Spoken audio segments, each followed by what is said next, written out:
Mr. Tug, in your last interview with IFA TV, you were certain archaeologists were going to find remains, and you were right. Who do you think the bones belong to?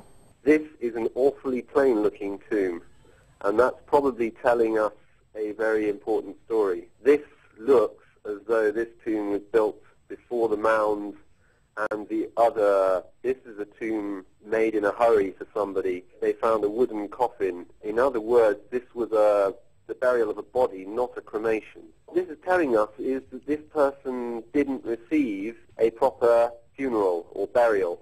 Instead of having a proper funeral and the bones being gathered into something like a gold chest afterwards for somebody of this eminence, this body was unceremoniously dumped into a wooden coffin with bone and glass decoration and put into a very plain-looking kiss tomb, and only subsequent to that did somebody build a magnificent monument. The one person we know who didn't receive a proper burial is Olympias, the mother of Alexander the Great.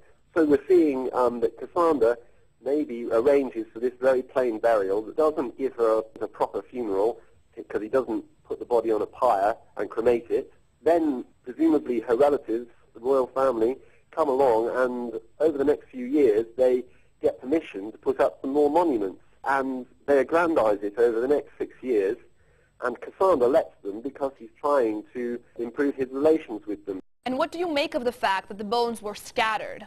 That's what Olympias did to Cassandra's brother, Iolaus.